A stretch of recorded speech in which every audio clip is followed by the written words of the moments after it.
a tricky one, keeping folks' attention on the panel. But if the chat that we had before lunch and during lunch is anything to go by, I think we're in for a very exciting and engaging panel.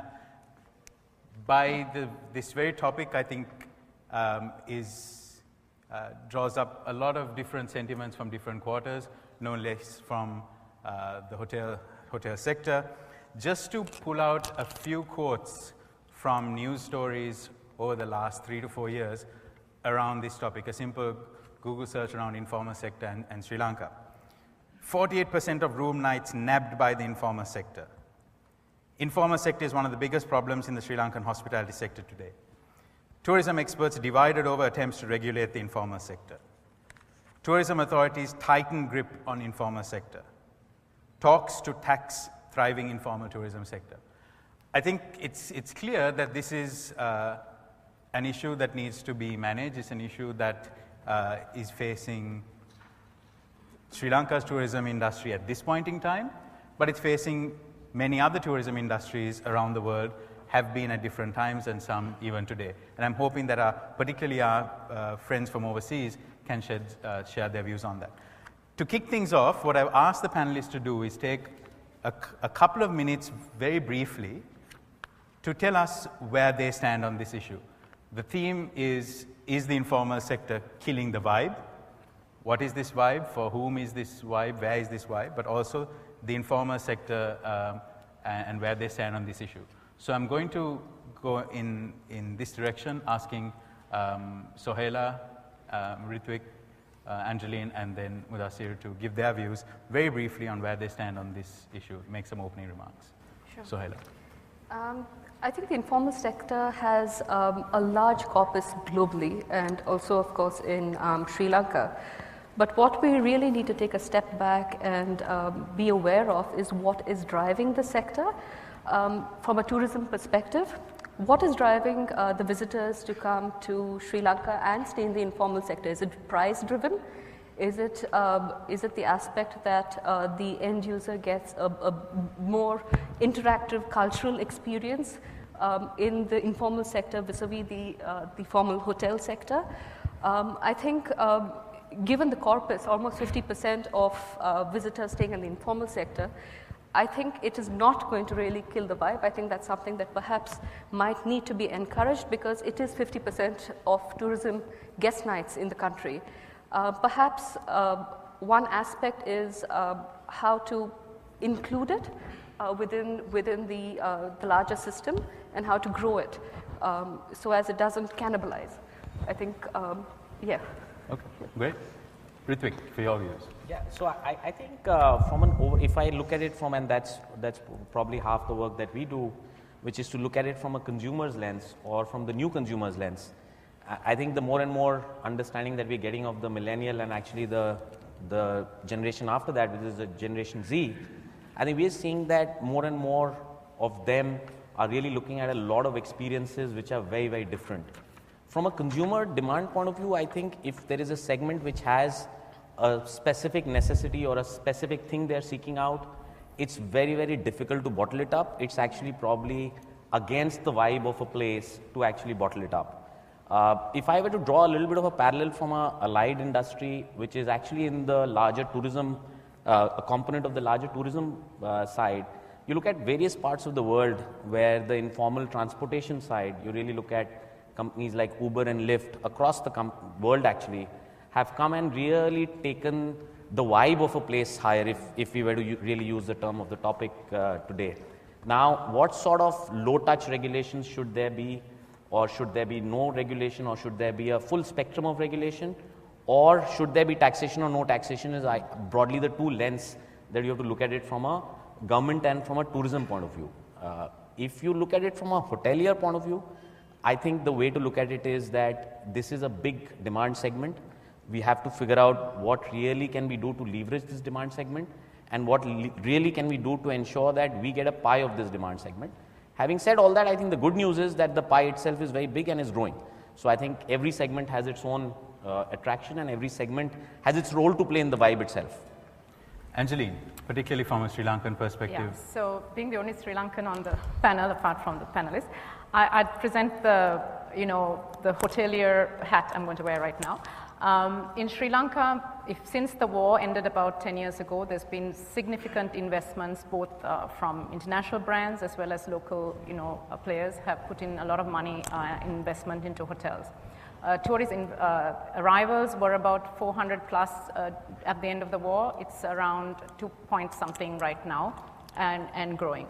But unfortunately, if you look at the annual reports of, a lot of the published reports that you have for tourist hotels, there's a drop in occupancy year-round, as well as if you look at the pricing, even versus say 3-4 years ago in a lot of the resort hotels, particularly even in the city hotels, pricing maybe right now because its peak is high, but if you look at most of the year, it's lower than what it was previously.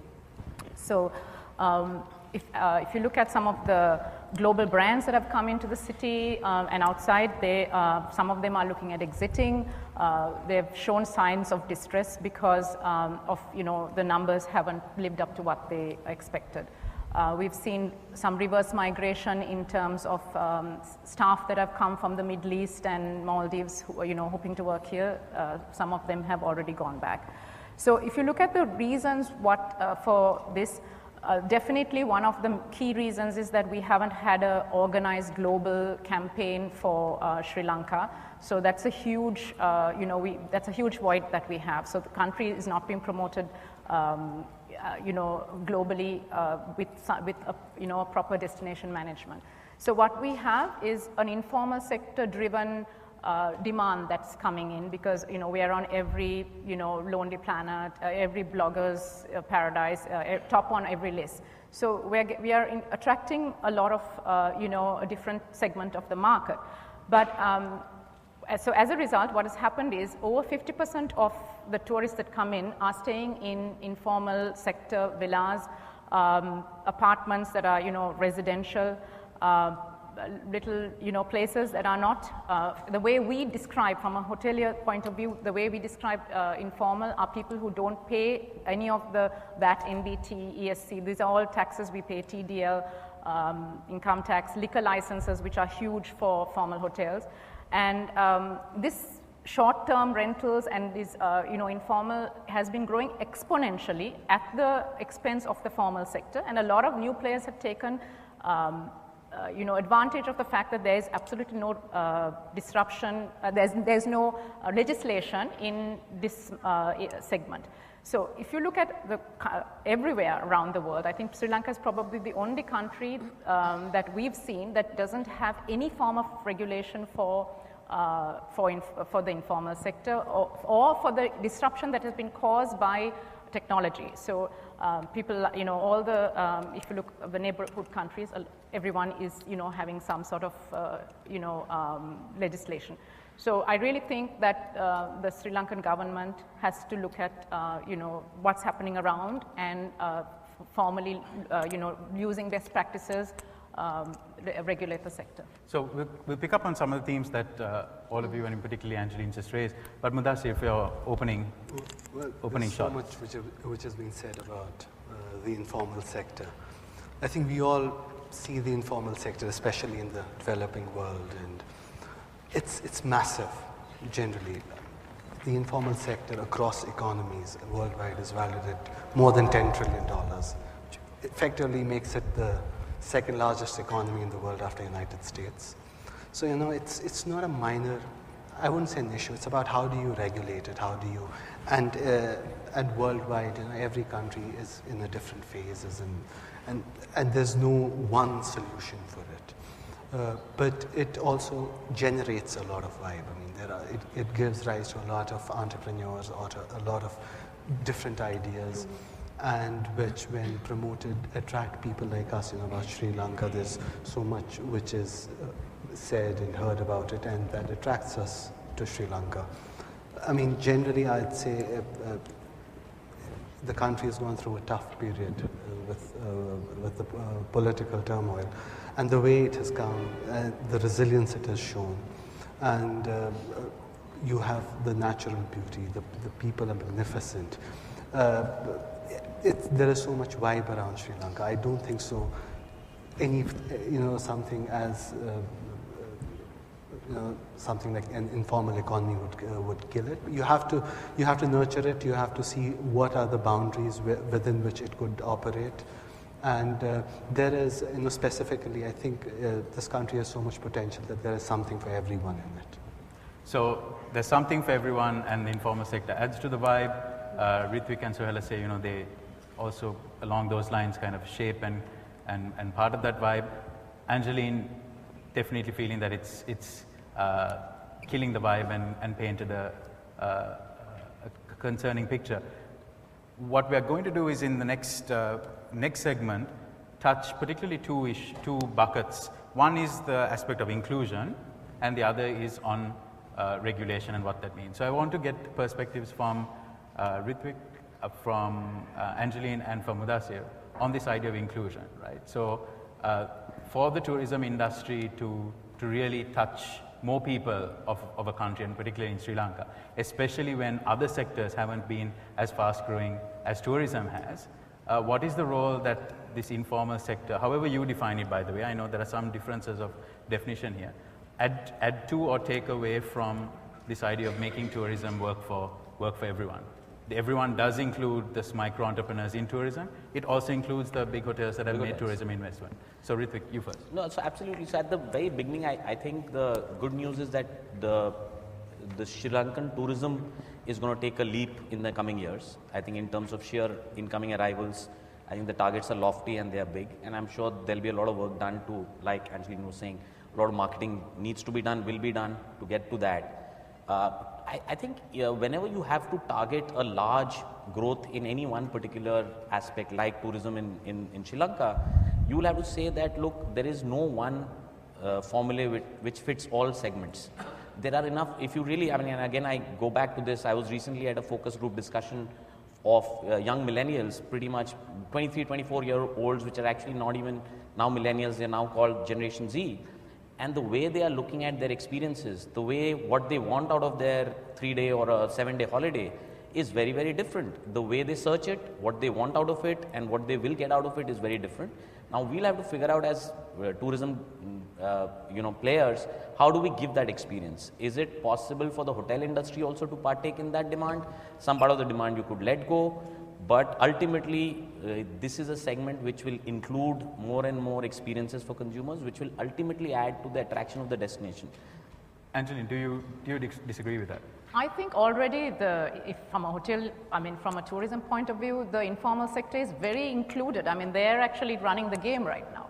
So even if you look at inbound travel companies, if a client asks us they want to stay in a villa, if a particular one, we will book them in the one they want. So and once they're here, they're using every grassroots, every possible thing that's available. There's a lot of them know more about these informal sector things than even we do. So in terms of inclusivity, I think 55% of the arrivals are in this sector. Means the sector is thriving. There is, they're very much in the game, and definitely the trickle effect, is happening.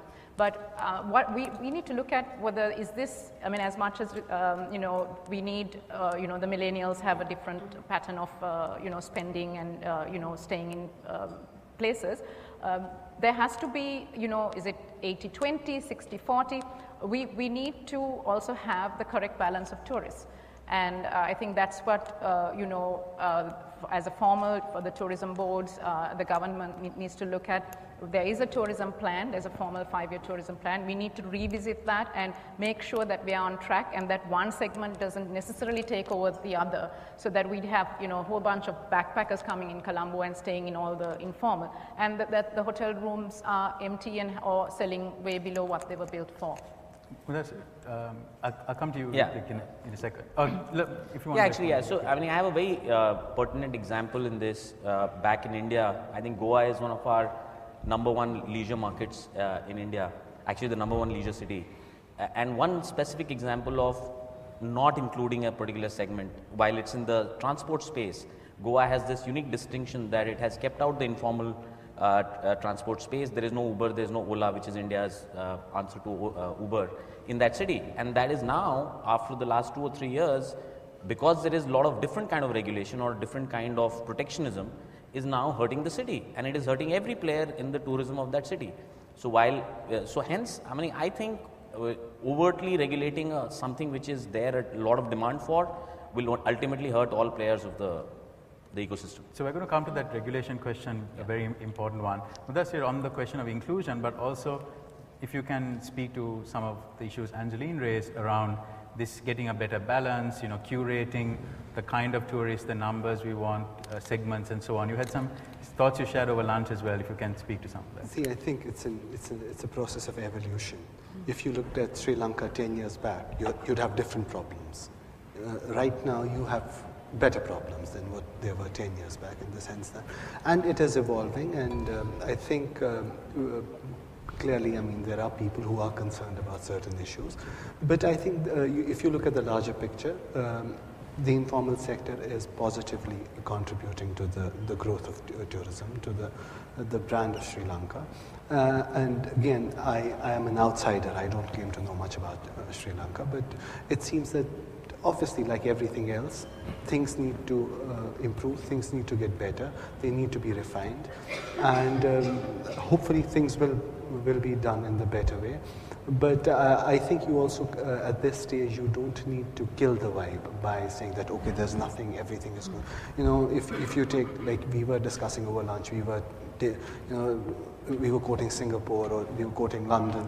Those are cities in a different cycle. You know, you can't compare apples and oranges. Colombo, Sri Lanka is very unique, it's very beautiful. It has a distinct set of advantages which if you are, if you play around your strengths, I think the future is very bright. Sohalia, I wonder whether you have anything to add on this, particularly as a relatively newer entrant into this, and also you have the view from other countries. And if I'm not mistaken, you also, prior to this role, you were doing some tourism consultancy for countries like New Zealand, which seem to have really got it right. So what is your sense on this? I think there is two sides of the coin. One, of course, is the demand side, and the other is, of course, the supply side. As a destination, Sri Lanka needs to be competitive, especially with its counterparts globally.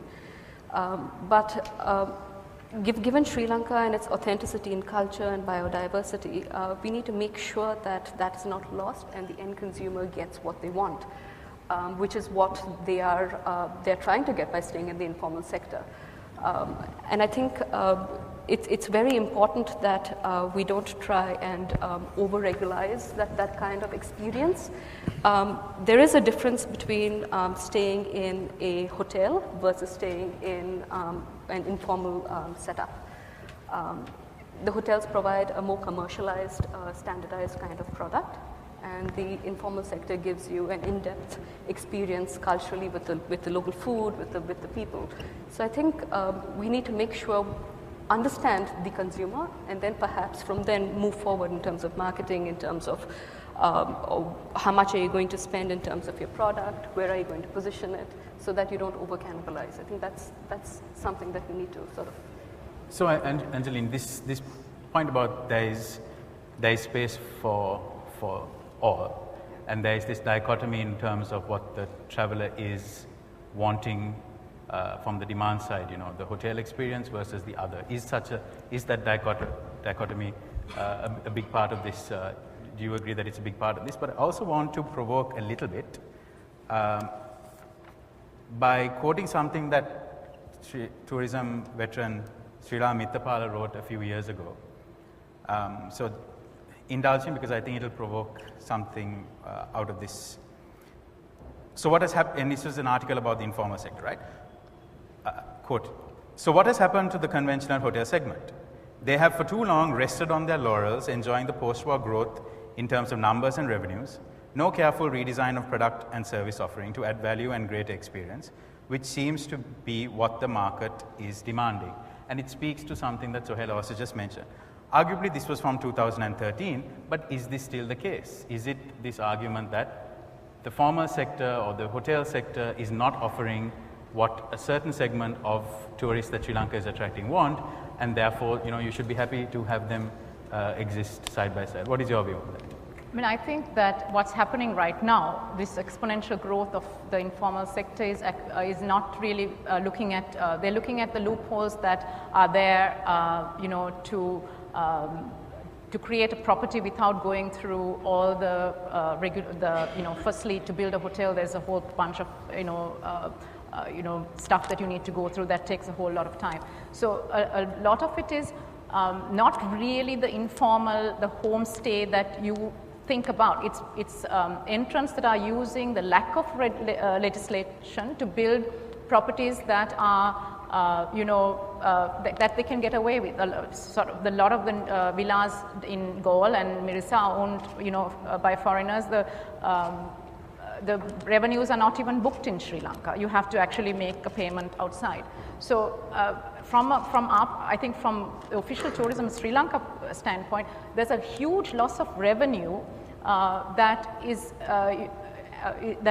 happening because one segment is being is paying up to 30% of taxes and having to do everything to conform liquor licenses and all of that, and the others that are saying, oh, if I build a little villa and I do it like that, or I have 3 different entities in one property, so that I'm below the 12 million rupee, which is about $65,000 in each property, I can sort of play this game. So I think a lot of people are actually playing the game. Okay, I think this is a good segue into the next bucket around regulation. So the debate on how and if to regulate the informal sector is a thriving one in many countries, no less in Sri Lanka. The topic is polarizing. I know people even in this room who would be on very different sides of this debate depending on where your interests lie.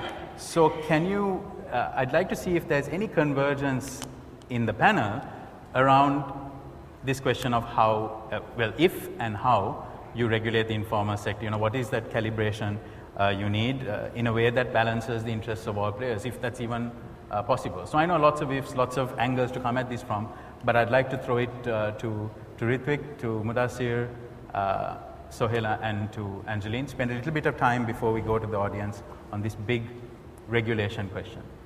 Yeah, so from 2 real aspects, like I was touching upon a little earlier. Taxation, I think that's something which everyone should comply. The government, which is largely the the overall regulatory mechanism, has to ensure that there is no evasion of tax. I think that, if you ask me, at least my viewpoint is that should be well sorted and has to be there. Whether it's a small enterprise, whether it's a 1-bedroom unit, whether it's a 100-room hotel. As far as regulation is concerned, I think there are 2 aspects to this. From the sense I'm getting, if there's over-regulation in the hotel side, I think probably there's a case to be made to say that maybe we need to lobby and say that, look, let the regulation come down there a little bit. Let that come more towards the equilibrium. And as far as the informal sector is concerned, I think because it's about the vibe of the city, I think you need to really have a little, very, very low-touch kind of a registration mechanism, or something like that, which is not really very cumbersome, because if you really make it very, very cumbersome, then it really doesn't allow things to really, kind of blow up or go into the next stage in that sense. So my view is that taxation should be there for sure, basis the laws of the land, and regulation should be low touch, very, very low touch, and obviously whatever needs to be done for the safety of the consumers. Sohalia or Mudassir, which one of you want to go? Yeah, so I think in regulation we shouldn't over-regulate because we don't want to kill the cultural experience that the end user is getting. But regulation in the sense that to make sure that your end consumer gets the experience in a safe and secure way, I think that's something that the informal sector might be missing that the formal sector provides. And I think it's perhaps one of the key areas that has potential for growth.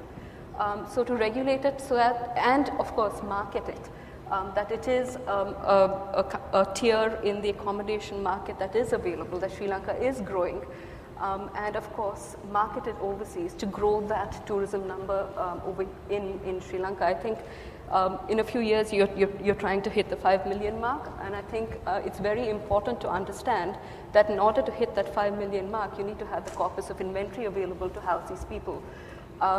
Is that inventory going to come only from the formal sector? Because you do need to have a balance. You do need to have a difference in price point, both at the informal sector as well as the formal sector. And therefore, the marketing and the regulation needs to be not only for the informal sector, but also for the formal. So then you're building a community and some sort of mechanism where you segregate both products. But Angeline, this is where you're saying that there is an unequal footing, right? So if you can elaborate on this regulation, I think we've got it down to registration for sure. It's not happening, so there has to be mandatory registration. There is a sort of a law, but it's not being... on that, if I can push back, why? Because is it for the tax compliance, which is more of an inland revenue issue, so they're or all, is it more for the safety I mean, it's all a loop, but once they have a Sri Lanka tourism license, that should be also made, like if you want to sell on an OTA, in most countries, the property that is offering the accommodation has to be a licensed property. So that's still not in place in Sri Lanka. So we're probably one of the only countries that doesn't have that. Along with that will come the tax compliance, because in order to have the registration, you need to be compliant. So things like the VATs and all of those will come into place. And I think the other supply angle that is really causing a lot of disruption in the city is the short-term rentals of apartments and condominiums. I mean, it's happening now in Galle and everywhere. So, most cities you can't, book an apartment for less than a week, sometimes a month, especially in residential areas. In Sri Lanka, you can get an apartment for 12 hours. So this is where we really are lagging in, just best practices of what other countries have done. And yes, disruption is there, but the legislation has followed, and they have made good, because if you have this, free for all, you're going to, I think, ruin the whole vibe eventually. Maybe we're enjoying this golden moment now, but do you want a city that is, going to be overcrowded and, completely not planned? So I think there are interesting elements to this, and I'd like to open it now to the audience. There is this question of, strict tax compliance and the unequal regulation around that. Then there's a whole other bucket, which is around SLTDA registration, which brings the questions around safety, but also this idea of apartments being let out or earnings being booked overseas. So I think it's clear that there is no homogeneous big regulation sticker that you can put easily and neatly on all. Maybe we can delve into that a little bit through your questions, but also on anything else we covered in the panel. On the question of regulation, I see an urgent need for regulation in certain sensitive areas where there's overdevelopment. Certain parts of the hill country where there's little capacity, like Ella, where you've had a lot of overbuilding, overcrowding. It's created a lot of environmental issues there. So perhaps the exploitation of Yala, there are certain areas like that where overdevelopment is potentially damaging the product. So that's an area where I felt it might be necessary for regulation to focus as a priority. I'd like to hear the panel's thought on it. And on the informal sector, I find it a little confusing, because I'm not sure whether there's something in between the homestay and the regular hotels that's eating into the regular hotel market, because I would think that the two segments are quite independent of each other and wouldn't be competing together. Okay. Just your thoughts on that. So we'll take a couple more questions if there are any, and then we'll go to the panel. So I can't agree with you more. I think Ella is one good example where things have already gone bad. Yala, I think Sigiriya has to have some kind of quota. Sorry, it's a bad word, but yeah, you can't have, you know, I mean, every culture. We have 8 UNESCO sites in Sri Lanka, I think. There has to be some. I mean, everyone is protecting their UNESCO sites, so we are not doing that, right? And so it's definitely the aspect of regulation is something that I think, you know, it needs to be looked at. What was the second? This ends of the spectrum, homestays So versus I think hotels and something in the between. problem here is not the homestays. Yes, the person who wants to stay in someone's actual home and enjoy the authenticity of living in a local house. I don't think there's any issue with that, but there's a whole gray area in the middle where these are not houses that are real, you know, they're built with the purpose of selling to you know, foreign tourists, and they're not someone's home, they're not their primary home for sure. And they're definitely eating into the space of the hotel because they're offering the same level of service. They're, you know, in terms of you know, all the, you know, and they're offering it without, you know, making any of the, you know, the compliance that the formal sector has to make. So I think the gray area is in the middle. The homestay, yes, I think we need them. Every city is looking at having that authentic, and I don't think we should touch that, but it's the middle that is definitely competing with the formal hotels by taking advantage of the lack of regulation. Well, Mudassir, I want to come to you on that. This middle gray area, you know, do you see that? How do you see it from the other countries that you're operating as a traditional hotel player? See, every country is different, but you know, as long as everything, you know, whatever is legal, whatever is regulated from a taxation perspective, from an employment perspective, you know, that's very important, is to regulate who are these people, who are the people who are being employed by in such sector, are their rights being fulfilled, or you know, sometimes there are certain abuses happening, you know. So the regulation bit of it is very important, but then you don't have to regulate it to a point where you harm your own economy. You know, it's like shooting yourself in the foot. There is, you know, the informal sector is a great employment generator, and which has a multiplier effect on the economy as well. So I think within Sri Lanka, I think the homestay and this segment is really, it has added to the vibe. Whether those houses are, whether people are actually building it to rent them out or for self-occupation, that's something the government needs to look at. I mean, where people like yourself and Angeline need to be the voices. We are outsiders. For us, the more options there are in Sri Lanka and safer options, legal options, the better it is. More of a statement than anything else. I've literally just booked a trip to Japan, and I'm staying at Airbnb in the informal sector, but they've now licensed every Airbnb, and they dropped off half of their listings when they changed the law, because it made it safer environment for guests to go to. Why can't Sri Lanka do the same thing? So this is licensed with the local tourism authority? So the Airbnb listing had to be licensed with the Japanese government. But a different kind of a license, obviously not the same license like one would need for a 100-room hotel. Well, I mean, hotels are obviously heavily regulated, yeah. So, whereas Airbnb is not. But they've tried to find the middle ground to say, well, you're safe, you're clean, and we're getting some income through a revenue stream for taxation. So income, it's adding to the vibe of the city. There's a 2020 Olympics coming in. You need more and more supply. So absolutely. So you should do whatever it takes to ensure that there is a little bit of, you know, kind of regulation or licensing of some low-touch model, and then regularize it so that the consumers get what they are hoping to get. I agree with Angeline entirely that, you know, that the regulation is not there. So and it brings me back to my point earlier in the last panel. We're paying 30% taxes, 30 cents in every dollar that we generate in revenues and taxes on top line, not to mention the WHT and everything else below that. These informal sectors don't pay that same. If we charge the 50% of the guests staying in this informal sector some taxation, it could bring the formal sector's taxation down, still get the same amount of revenue, if not more, and allow more investment back into the formal sector, the training and the skills development that we put into all our staff and all our hotels.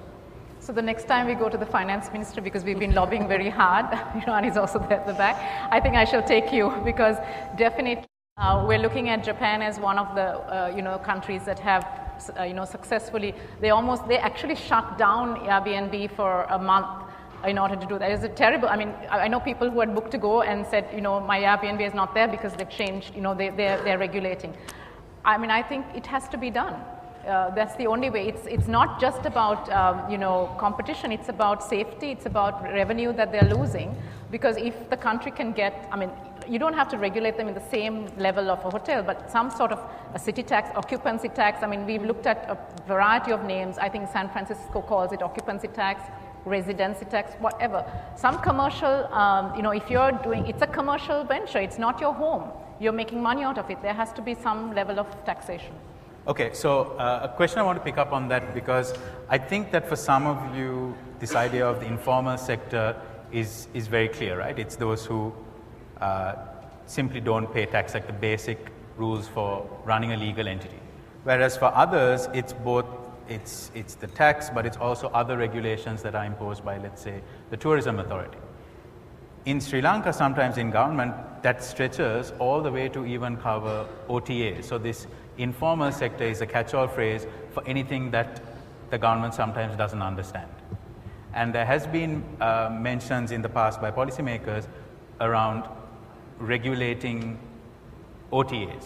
So I want to get your view last from you, Ritwik, but from the other three of you, what is the relationship between OTAs and the informal sector? I mean, let's bust some myths here where I feel that this informal sector is a catch-all phrase for anything that isn't a hotel operation that governments understand in the typical sense of the word. The only way, or rather one of the few ways that the informal sector has access to the demand market currently is perhaps through the OTA. And I think from that perspective, the OTA has, to a very large extent, facilitated a lot of demand to come into Sri Lanka, specifically in that market. And therefore, I think OTA does play an important role. But perhaps the question that needs to be asked is there an aspect that the Ministry of Tourism might be able to bring in to facilitate perhaps a modus or a means to provide better accessibility to the informal sector, to the demand segment, rather than only the OTA. Is it marketing, regional marketing, perhaps pushing more from a country perspective in terms of the destination marketing? I think that's something that perhaps needs to be paid attention to. So leveraging the OTA for those smaller players. Angeline, I mean, it's not unusual. I wouldn't push for any taxing of the OTA. We love OTAs because that's how most of our hotels are sold too. So it's for us. The formal sector loves OTA as well. I think the OTAs can be used as a vehicle to make sure that everyone is on the same level playing field. That's if the law is passed that you cannot sell your apartment or your villa or whatever without the registration and without being compliant, the OTAs will comply. I mean, we've spoken to all the the heads of Booking.com and all of that. They abide by the rules of the country. And if you look at all the our neighboring countries, they've all passed that regulation. In fact, most of the OTAs have it in their system to monitor, to monitor the registration, so that unless you are compliant, they delist you. And if they feature someone who is not compliant, there are big fines. So I mean, it's fair. It's a fair game. But I don't think we should be looking at taxing the OTA, because I think our revenue and our growth has been facilitated by the OTAs as well. So Ritwik, clear that OTAs are seen as a welcome platform where players plug into and use to tap into the demand. But can OTAs, as is being heard now, be the friend of the entrepreneurs, the hotels as well as other properties, as well as be the friend of the government by incorporating some of these things? Is that something that's... And the friend of the consumer. So From an overall point of view, OTAs, I mean, I can speak like in the case of Airbnb, when the government said that you're not going to be listing them for a month or 2 months till it takes time to register everything, I think Airbnb complied 100%. So any big OTA, I think, would definitely comply to every rules of the land and regulations of the land. They wouldn't do anything to stifle demands if it was compliant. From a consumer point of view, I think what we do is very, very conscious of the fact that we show the consumer a lot of the user generated reviews, because that I think is a very, very important part. So I show them that, look, if you're staying in a golf face hotel, this is the consumer rating for this, so it is 4.6 or 4.7 on a 5, whereas if you were to stay in this small apartment, the safety and security rating is 3, and the convenience rating is 4.2 or whatever it is. So from our point of view, 2 large statements. We definitely ensure that we comply to every rule of the land, and secondly, we do try and ensure that we give the maximum possible user generated content to consumers so that they can make a very informed decision. So we have a few minutes left, and I have a closing question to each of you, but I'll give one last opportunity to see if anyone in the audience has a question. We'll take that as the last one. Hi, good evening. My name is Elton and I work at the Marriott. Angeline, my comment is actually directed to you. I have to say before that I've stayed at your hotel at the Gren, and I'm a fan, a huge fan. But coming to my comment right now, I've been listening to this fabulous conversation that's been going on, and regularization has been one of the key topics. Funds getting transferred out of the country has been another comment. It's actually quite distasteful to hear that money is not staying within the country and there's so much of illegal stuff going on. But whilst all of this is happening and we start to regularize, we stop all of this informal, one thing I would urge everyone here is to think about is that this does provide livelihood to some people. And while we do that, we should also consider the fact that when we do regularize it, and we must regularize it, taxes must be paid. All dues should be given, but I think there should be an alternative industry, vibe that is created within the country itself. It's probably not relevant to this conference, but we should indeed industrialize the country a bit more, provide more education to our youth, definitely guarantee Sri Lankans jobs first, and then hand in hand try to tie this or probably dovetail this so that the effects are not negative, and there will be no scope for corruption, if I might say that. So it's just a comment, but I just thought I should say this aloud because it's something which is very close to my heart, and hence. Thanks for that comment. I think it's a good way to close the session by asking each of you very briefly, we have less than a minute remaining, very briefly, this is an audience largely of hotel players. So what would be your one message to your colleagues in the hotel sector of tourism around dealing with catering to, coexisting, whatever, with this informal sector? What would be your one message to the hotel sector around this?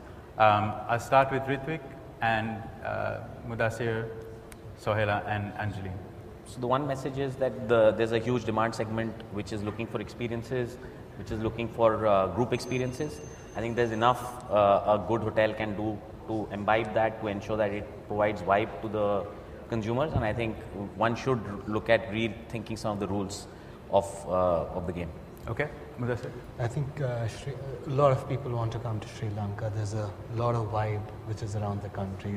A lot of noise in a good way has been generated, and it's for Sri Lankans to really think how do they balance the formal and the informal sector, but they should somehow pounce on the vibe and the curiosity that people have to visit your country and get some of the best experiences from here. Sohalia, message to the hotel? I think marketing. marketing the destination as well as the hotel. We've done it with a few properties which we've recently opened in India and leisure destinations, and it does help. It's not only about the hotel, it's also about the location and trying to promote the location, which will also result in people visiting the hotel. It's very important. Angeline. So I think Sri Lanka is a small island. We have everything to that, you know, many other bigger properties can offer, countries can offer. We have to look at the trends, but we also should see how to maximize, you know, what the country has. We shouldn't sell ourselves cheap. Okay. So.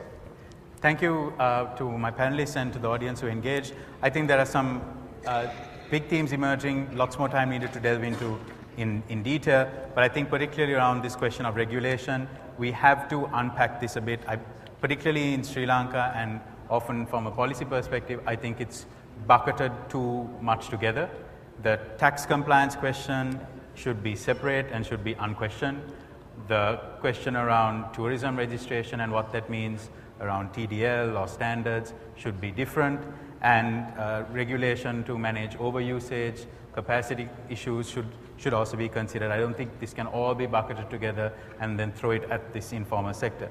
The other is around, is it killing the vibe or not? I think Angeline raised some very important concerns around issues for the traditional the hotel sector, but also some views around don't kill the vibe. Sri Lanka is just getting into this, so you know, can we afford to over-regulate? There's a question there. Also around comparing other destinations, not getting too caught up in that since we are still 2 million tourists in. And also this idea that it's inclusive and does provide livelihoods for some people, micro-entrepreneurship in tourism.